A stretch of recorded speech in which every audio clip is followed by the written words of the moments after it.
This is Focus on Africa from BBC World News. I'm Sophie Ikenye.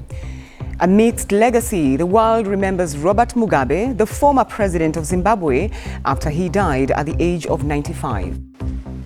Comrade Mugabe bequeaths a rich and indelible legacy of tenacious adherence to principle on the collective rights of Africa and Africans. He was my first president, so to me, he deserves a great honor. This man caused untold suffering for a long time, and that system is still oppressing us today. What was his legacy for Africa? Presidents across the continent pay tribute. We look at Mr. Mugabe's role in the fight against British rule and how Zimbabwe fared under his leadership.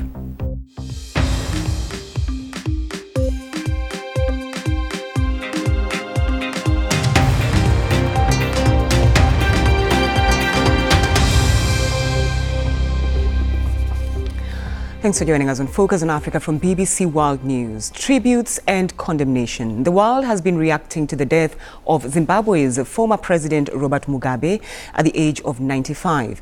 Now, Mr. Mugabe had been receiving treatment in a hospital in Singapore since April. He was seen by many as a liberation fighter leading Zimbabwe to independence in 1980. But his latter years were marked by violent repression of his political opponents and Zimbabwe's economic ruin.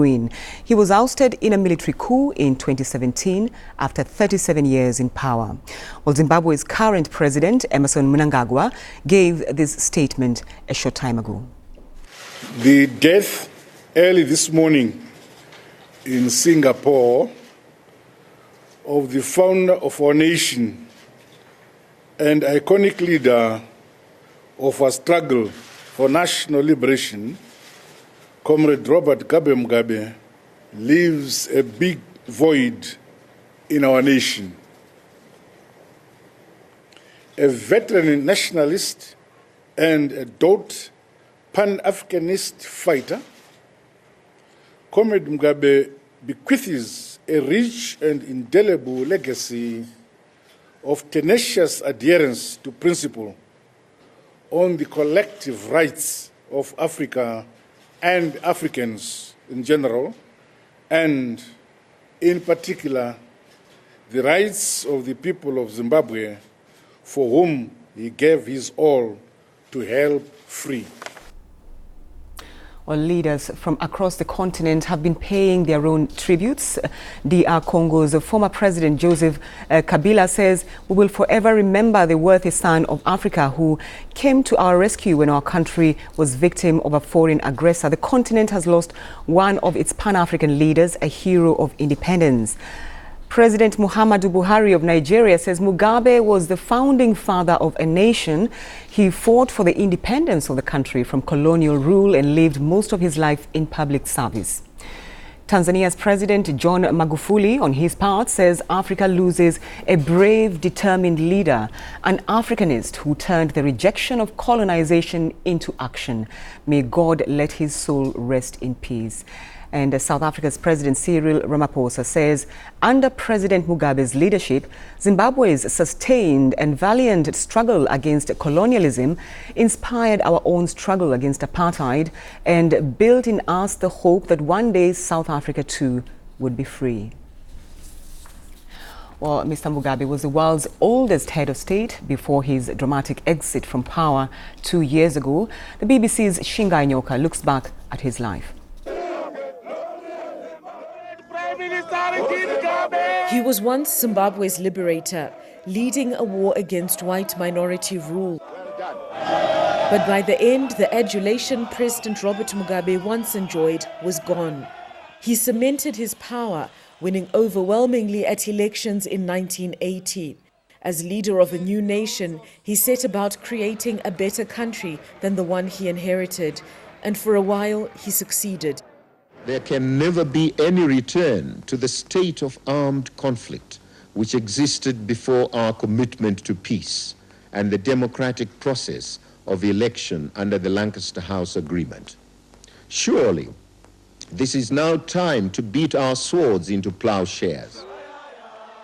But beneath the veneer lay a dark side. Mr. Mugabe deployed a crack military unit to southern Zimbabwe to deal with hundreds of insurgents. Between 1983 and 1987, thousands were murdered, and the world turned a blind eye. Mugabe was the great hope. But as the 1990s ended, the economy was bottoming out, and a new political party was on the rise. Seemingly desperate to regain popularity, Mr. Mugabe played a political hand. Land seized by the colonial government was still in the hands of the white minority. Sensing the frustration, Mugabe encouraged blacks to take back their land, and they did, often violently. The Western world took note, breaking diplomatic ties and imposing economic sanctions. The opposition, its leaders, human rights workers bore the brunt of his anger. In 2008, in the midst of billion% inflation and widespread unemployment, Mr. Mugabe suffered his first electoral defeat. It only led to more violence in the second round of voting. Britain stripped him of his knighthood, and former allies condemned him. Nearer to home, we had seen the outbreak of violence against fellow Africans in our own country, and the tragic failure of leadership in our neighboring Zimbabwe.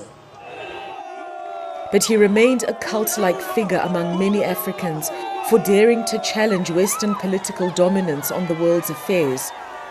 In retaliation for the measures we took to empower the black majority, the United Kingdom has mobilized her friends and allies in Europe, North America, Australia, and New Zealand to impose illegal economic sanctions against Zimbabwe.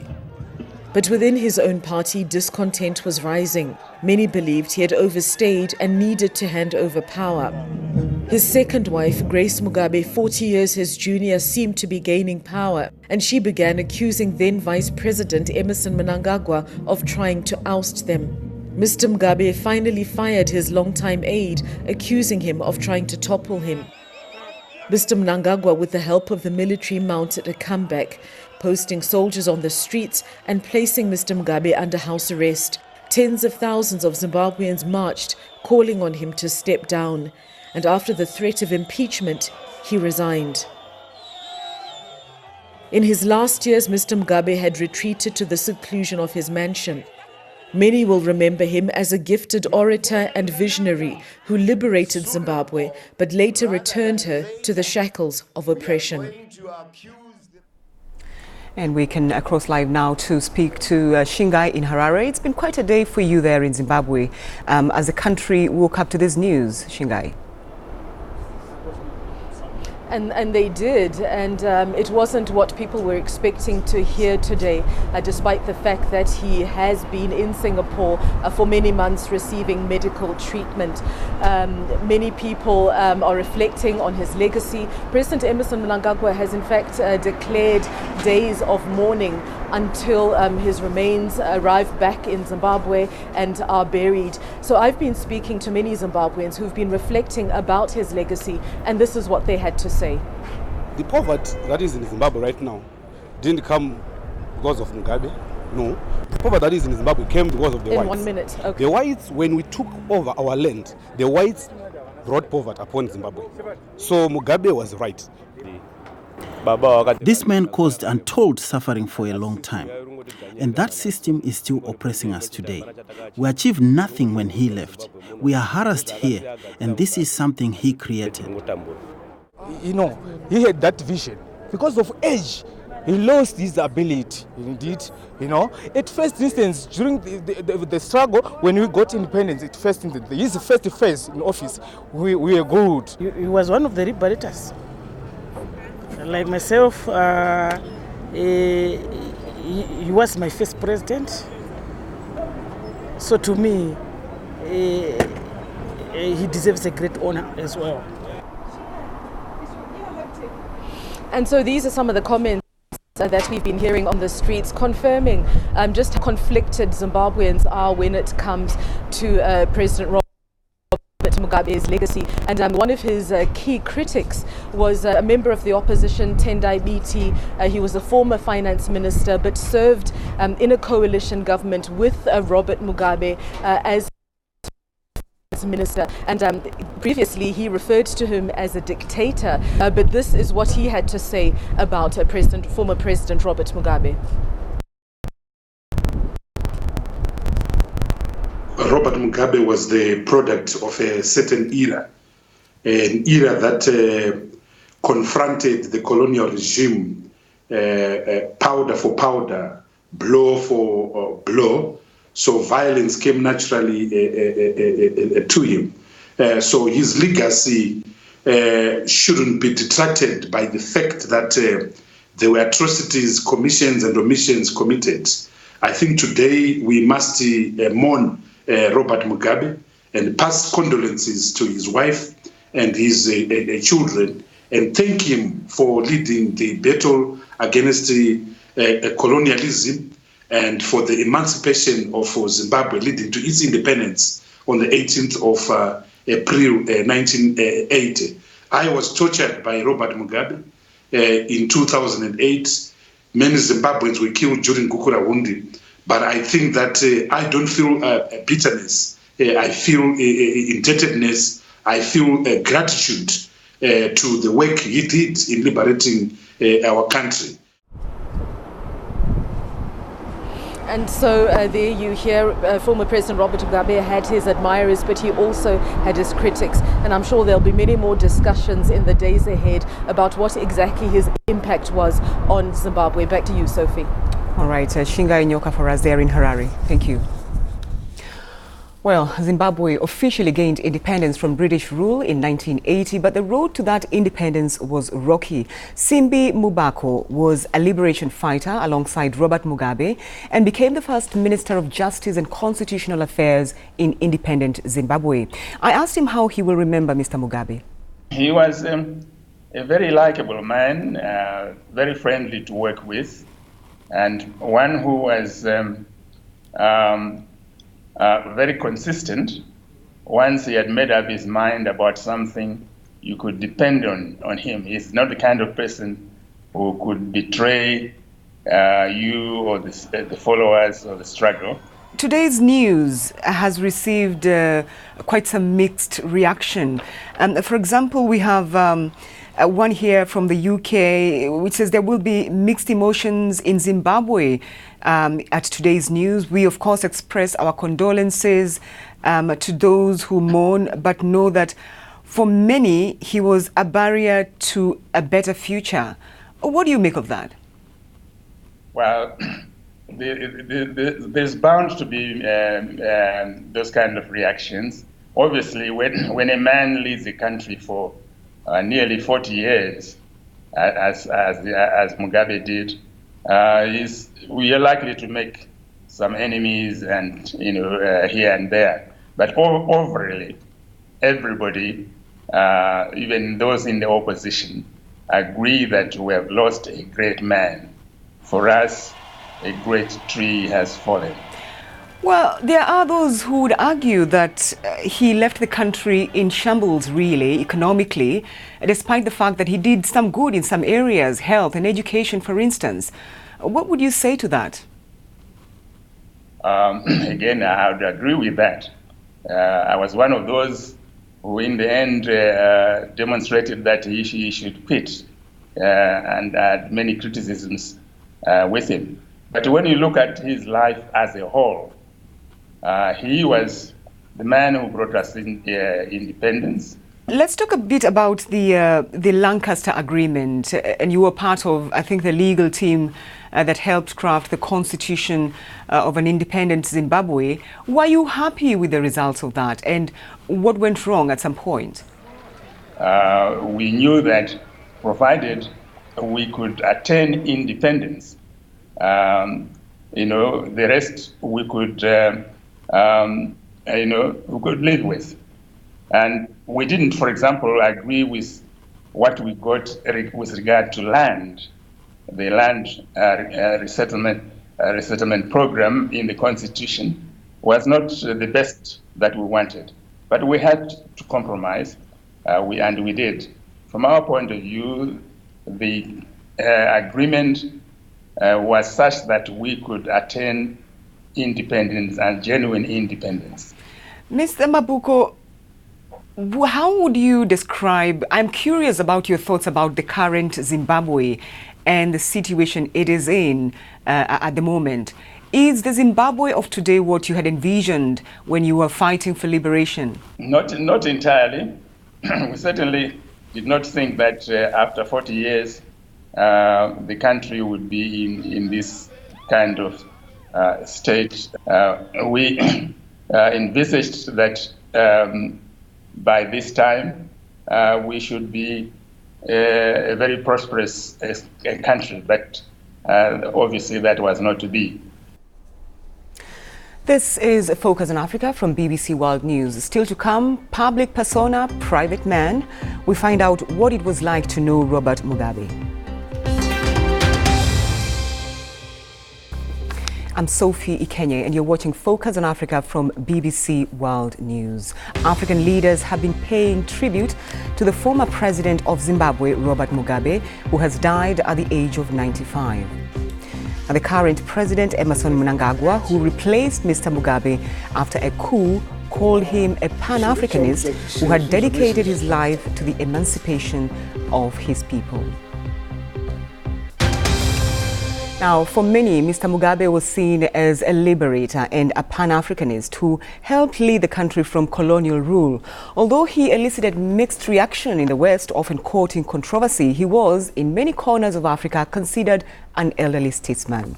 Well, let's bring in Jonathan Moyo. Zimbabwe is a former Minister of Higher Education. He joins us from Nairobi. Thanks for taking time to talk to us on Focus on Africa. We'll talk about Mr. Mugabe's achievements as a Pan-Africanist, but first your reaction to his death. A sad day for Zimbabwe, and it's something that people could see it was coming, but they were not prepared for it. And there is no doubt that the country has lost a great national founder and African icon and a global voice, and he will be very difficult, if not impossible, to replace. As a Pan-Africanist, what were his achievements?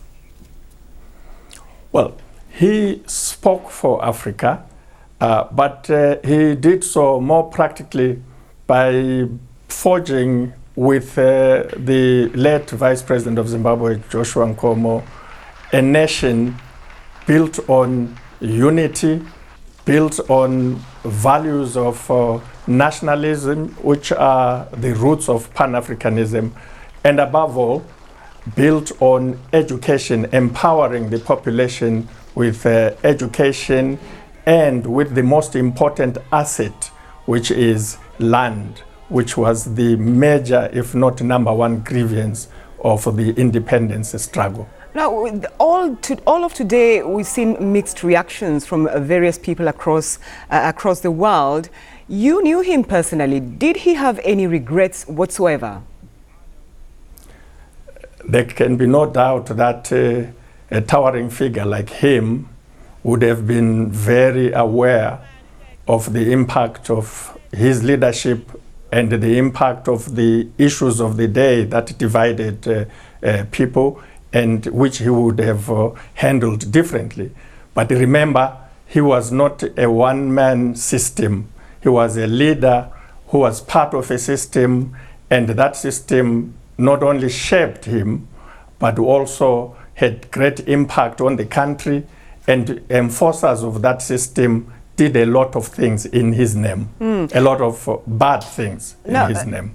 Just very quickly, did you speak to him after he was ousted? I was in contact with him throughout that tragic moment in the history of our country. All right, and any idea how his family is doing? I think it stands to reason that they cannot be doing well in a moment like this. All right, Jonathan Moyo, thank you for taking time to talk to us on Focus on Africa. Well, the BBC's Stanley Kwenda is from Zimbabwe and joins me in studio. Stanley, This is the end of an era. What are your recollections of President Mugabe while you are in Zimbabwe? Well, it all goes back to when I started school, way back in 1987. I'm one of the born frees. People were born after independence in Zimbabwe. And for me, one thing that comes to mind is his enduring legacy when it comes to education. Immediately after independence in 1980, he introduced very positive policies to promote education in Zimbabwe, especially primary education. I remember we were going to school for free. We would get free food at school. I remember we used to get small packets of milk, hot buns, energy biscuits to try and keep us in school. I also went to a brand new primary school. Just after independence, we used to have hot seating system where a group of children will use the class in the morning and then another group will use the class in the evening. But by 1987, he had cleared that. So for that, I think he did very well in those early parts of the independence. He also did very well in terms of providing primary health care in the early parts of independence. Those who were in later stages of education, like university, they used to get state gratuities, and I can tell you some of our political leaders today did benefit from that system. But of course, later on we know things flipped a little bit. There were very ill-advised economic policies that were introduced. So in a way, there's a twinge of sadness, but also a twinge of thankfulness. I'm wondering, Stanley, whether you have met him before yourself and how you felt. Well, sitting at home watching TV as a young boy, he always looked like I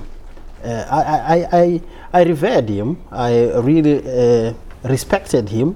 Then in later years as a journalist, I met him in person, and he looked very fearful. If you looked at him, you wouldn't blink twice. There was an enigmatic feel about him. He had an aura of invincibility, and that's how I felt when I met him a couple of times as a journalist.